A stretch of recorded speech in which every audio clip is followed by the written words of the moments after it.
So you're moving to Portland, Oregon, and you're really just wanting to know, hey, hit me with the truth. What are things like after you know? Well, in this video, I do want to just kind of highlight the way that things have changed over the past 2 years. What you will see, what you can expect. Is it a terrible move here? All of that we're going to find out. I'm just going to be honest and raw with you guys, just like always. So if you want to learn that, we're getting after it right now.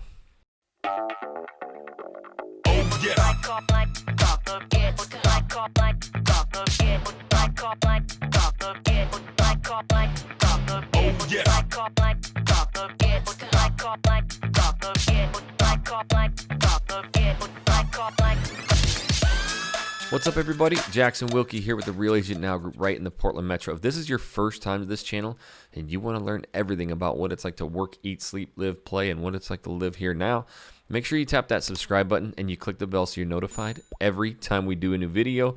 And we honestly get so many phone calls, emails, texts every day from people moving and relocating here. We absolutely love it. So thinking about moving anywhere in Portland, Oregon or Vancouver, Washington, make sure you give us a call, shoot us a text, send us an email.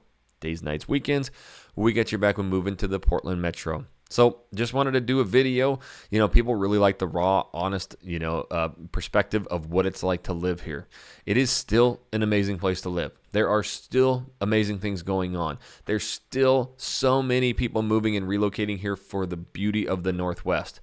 But what is it truly like after, well, I'm going to tell you about that. In fact, I broke it down to 4 things that I'm just kind of ticked off about, really, to be honest. And I just want you to be aware of that. And it's stuff that you're going to see. So why be caught off guard if I can let you know ahead of time? Number 1, I remember moving to Portland, Oregon, from North Idaho, from a small town. And so we didn't really have, or there wasn't any homeless people. And so I'm not going to talk about the homeless, but what I am going to talk about is when I first moved to Portland, years ago, way before the pandemic or any of that, was the noticeable trash along the sides of the highways and the freeways. There's just garbage. It's so weird. Now, it's not sprawled out into the suburbs. You're not going to see it out there, which is where 90+% of these people are moving and relocating to. But just really hovering right downtown. When you'd take the freeway right in, you would just look on the side and there would be a lot of trash. It just kind of caught me off guard. So the last year or two, it's gotten worse.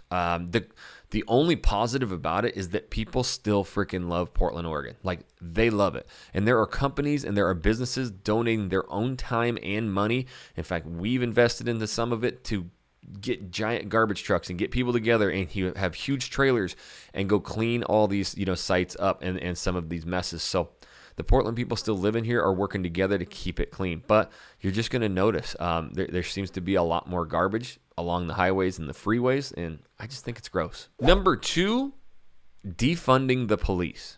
This is the most idiotic thing that I have ever heard or seen in my life. Comment down below if you have any reason, period, of why it's a good idea to defund the police. It seems as if, and I'm just saying it, as of liberal cities, they seem to have, been hit the most with this, and you're seeing the repercussions of it. It's really unfortunate, when somebody does something maybe and there's some drug-related stuff, and really the cops can't do much about it.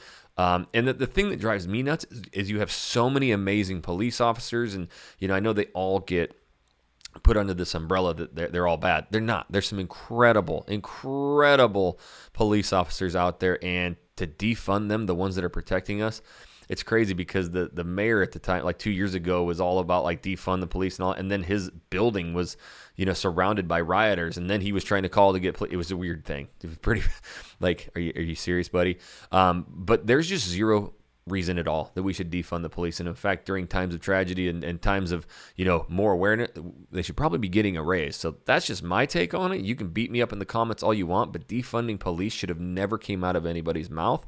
And to see that happening in our city was just idiotic. Number 3, we'll get on a little bit of a lighter subject here, but it's the traffic. So you're going to notice, like comparative to big city, like everybody comes to, California and LA, and you guys don't know traffic. This is not traffic. To people in the Northwest, it is. And Portland is a bigger city, especially comparative to what I'm used to. But the thing that you don't realize about Northwest cities, especially Seattle, Portland, and where I'm from, is it was kind of more small town living, and so it's a lot narrower streets, but you also have to realize there's a lot of water. There's so many mountains and trees, and so our roads curve and wind. It's not perfect grid systems, northeast, southwest. So obviously on the east side of Portland, you do have a grid system, believe it or not, but it is really dictated by the rivers carving through there and the mountains. And since it is kind of older cities, you'll notice that the freeways and stuff, there's not a lot of room to expand them.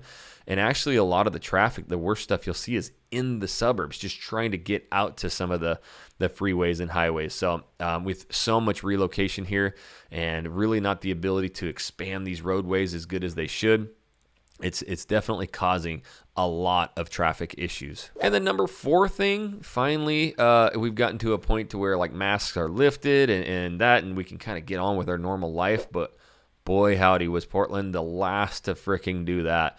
It's again, when you come to a city like this that's more ran by a liberal party, then you're going to see the mask mandates. Now, maybe you're all about it and you're all for the mask. I certainly really wasn't that much, and especially for as long as it was. So you will notice that in this city, when those kind of things arise, we're going to be some of the last cities to remove mask mandates, to allow 100% participation in restaurants.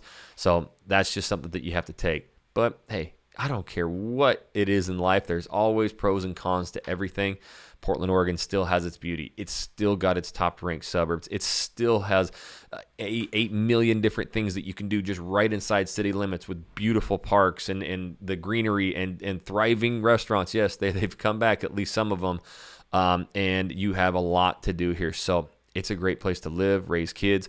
You will just notice there's been a few changes. So but what we do, we are the #1 relocation team. We've helped over 100 clients relocate to Portland, Oregon, and Vancouver, Washington. And the only way we can help you, you got to reach out. You got to give us a call, shoot us a text, send us an email. Days, nights, weekends, we got your back when moving to the Portland Metro. And until the next video, guys, we'll catch you later.